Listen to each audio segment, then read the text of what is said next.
contre Liverpool, Mbappé, c'était en une de l'équipe, il a tout raté. Il y a un match qui confirme la mauvaise passe du Français. Et un commentaire généralement de quelqu'un qui soutient les joueurs français, c'est Michel Platini, le triple ballon d'or. C'était aujourd'hui, il est plutôt bienveillant, il encourage. Regardez ce qu'il nous dit, son sentiment actuellement sur Mbappé. C'est étonnant et je ne sais pas pourquoi. La suite pour lui, c'est qu'un grand champion doit renaître de ses cendres. C'est vrai qu'il a un petit coup de mou, espérons que ce ne soit qu'un petit coup de mou pour le football français et pour lui. Mais je le trouve un peu perdu en ce moment. Est-ce un match qui acte le déclassement de Kylian Mbappé? Dans le Villepin, vous m'avez tous dit non. Hein? Bien ça. Ça dépend de quel déclassement vous... dont on parle. Si on parle de... Pour moi, on parle plus de... Hervé, vous aujourd'hui, vous le déclassez. Il ne fait plus partie des top joueurs. Non, aujourd'hui, oui. Évidemment. Ouais. Non, mais ce qu'on a vu... il y a une notion définitive dans le terme déclassement. Non, mais là, on parlait aujourd'hui. Non, mais on parle aujourd'hui. Dans ces cas-là, on ne fait pas d'émission. Si c'est pour parler dans 6 mois, en ce moment, ce qui s'est passé contre Liverpool, c'est un moment fort de la carrière de Kylian Mbappé aussi au Real. À partir du moment où tu n'as pas Vinicius... Non, mais tu n'as pas Vinicius. C'est la suite de la période. Oui, mais enfin, on attendait à ce que, peut-être sur ce match-là, le fait qu'il puisse avoir à peu près la position qu'il espérait sur le terrain, qu'il puisse avoir une petite étincelle. Là, ce qui s'est passé ce jour-là, mais il a été en dessous de tout, à tout niveau. Du trou depuis 2 mois et tu voudrais... Non, mais là, c'est pire que tout. Et même quand il a ce pénalty, ça ne veut rien dire. Rater un pénalty, réussir, c'est pas... Mais c'est un petit peu la... Sa gestuelle n'est pas bonne. Sa gestuelle n'est pas bonne. Sa gestuelle n'est certainement pas bonne. Mais ce que je veux dire, c'est que là, on se retrouve avec un Kylian Mbappé. Moi, j'ai toujours soutenu ici Kylian Mbappé. C'est la première fois que j'ai des doutes sur sa capacité même à rebondir au Real Madrid. Ce match-là, pour moi, quand il n'est même pas capable de faire une passe à 5 mètres, à un moment, il met la balle 3 mètres dans le dos de son partenaire sur une contre-attaque, je me suis dit, mais attends, mais où est-il Michel Platini, c'est étonnant, je ne sais pas pourquoi.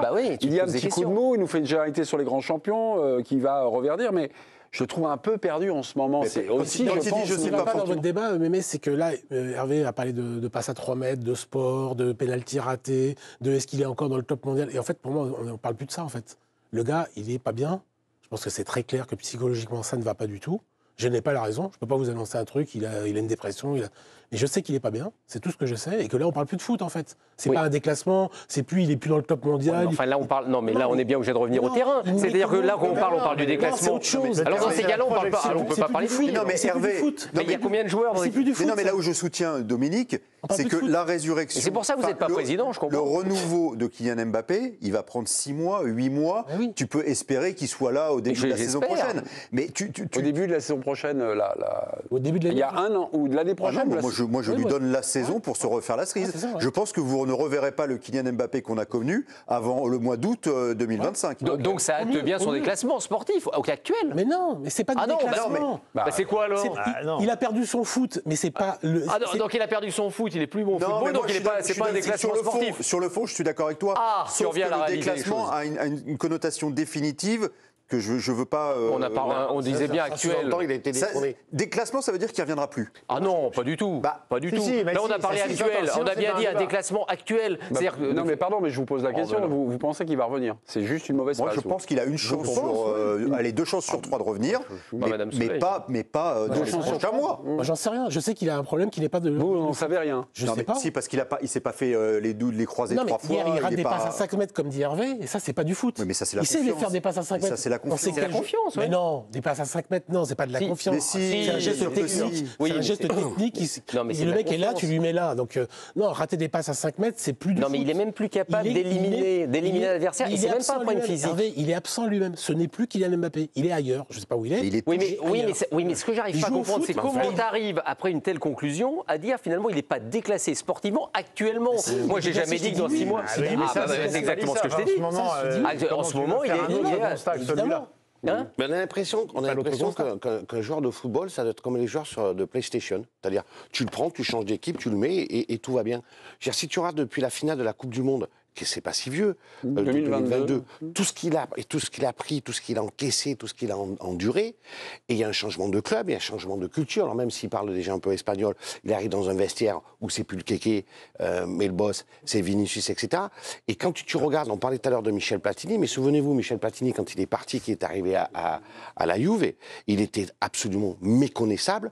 Je me souviens même de l'anecdote que Patrick Battiston m'avait racontée, parce qu'il était allé le voir, parce qu'il était au plus mal et pas dans son football, mais dans sa tête, parce que c'était la première fois qu'il partait à l'étranger, etc., et que l'avocat Tognelli avait appelé, et il avait dit à Battiston, ma Patrick, che cosa succede con Michele?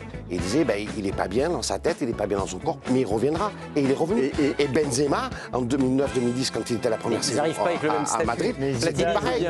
C'était pareil. On en reparle de Mbappé juste après. Platini voulait revenir. La suite pour lui, c'est qu'un grand champion doit renaître de ses cendres. Il a un petit doute, hein. Il a un petit coup de mot. Espérons que ce ne soit qu'un petit coup de mot pour le football français, pour lui. Mais je le trouve un peu perdu. Je vous invite en Espagne. C'est fou ce que je vous invite ce soir. Hein. C'est magnifique, c'est magnifique. On fait le tour du monde. Le Grégory Schneider de l'émission. Oui, peut-être. Guti, ex-joueur du Real, et donc chroniqueur. Vous savez, Guti, généralement, c'est au Karcher. Et là encore, on sent qu'il est inquiet par rapport à Mbappé. Il y a quelque chose, une forme d'inquiétude et de préoccupation. Écoutez Guti, extrait de l'équipe de la Noche, El Chiringuito. Je pense que Mbappé n'a pas été à la hauteur, évidemment. C'est la réalité. Nous aimerions tous savoir ce qui arrive à Mbappé. Il a l'air en manque de confiance, timide. Avant de tirer le pénalty, il avait l'air d'avoir peur. Il n'est sûrement pas satisfait de sa performance et veut faire plus. Ce qui empêche pour vous de le déclasser, en fait, c'est que le foot est une science molle et on lui souhaite tous de reprendre son football qu'il avait. Mais vous avez vu hier l'image dans les couloirs d'Anfield où ses copains, je pense que c'est juste après la pause, là, la deuxième mi-temps va jouer.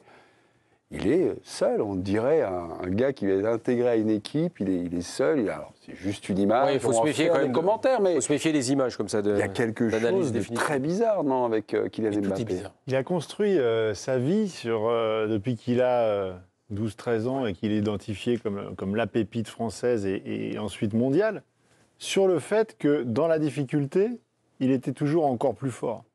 Qu'à chaque fois qu'il y avait un défi, non seulement il le relevait, mais c'est dans les situations où il était le plus mis dos au mur qu'il était le plus fort et le meilleur. L'apothéose de ça, c'est cette finale de Coupe du Monde où l'équipe est à la ramasse, et à lui seul, il est à deux doigts de créer le plus grand retournement de situation peut-être de l'histoire de ce sport dans la compétition majeure. Oui, c'est sûr. Donc, quelque part, il était devenu presque invincible, presque un personnage mythologique dans le foot moderne. Et puis la machine s'est inversée. Et je pense qu'il est humain, quoi. Et en fait, le retournement de situation est à la hauteur du personnage. Vous avez un doute, vous, sur le fait qu'il puisse revenir aujourd'hui? Est-ce que de fur et à mesure, vous commencez finalement à... Non, je pense qu'à un moment ou un autre, il va repartir. Sauf à ignorer certaines choses qui ressortiraient du domaine médical, par exemple. Déjà, il faudrait qu'on sache qui il a. Voilà. On sait pas. Non, mais pour répondre à la question de Mémé. Déjà, et ensuite, il faudrait qu'il parle. Parce que c'est pas. S'il n'est pas bien, je trouve que c'est pas honteux. Il n'y a aucun mal à dire que ça va pas. Dans le Parisien, non? Non, mais partout. À l'équipe, Dominique Séverac. partout, sur la chaîne d'équipe, partout, s'il veut parler pour dire que ça va pas, je pense que c'est audible. À l'équipe du soir, je serais surpris parce qu'on est assez critique avec Kylian. On peut... Il a raison, oui, d'accord. Je pense qu'il aime le débat. Bernard, vous avez fait... parce que vous avez de la culture, vous aimez ce sport, vous nous avez parlé de Platini et le problème de ses débuts à la Juve. Ok, mais je trouve que Mbappé, cette dégringolade, s'est amorcée déjà depuis, on l'a rappelé, chroniqueur, depuis déjà quelques années, depuis peut-être 2 ans, là, après la Coupe du Monde, non? Oui, alors après, on est sur quelque chose. Parallèle avec Michel Platini, comme je l'ai fait avec Karim Benzema quand il est arrivé au Real Madrid. Mais les personnalités, les histoires, les trajectoires ne sont pas les mêmes non plus. Je veux dire, voilà. Mbappé, comme Dominique le rappelait tout à l'heure, il y a eu quand même beaucoup de choses aussi extrasportives. Son contrat avec le Paris Saint-Germain, le fait qu'il parte, etc.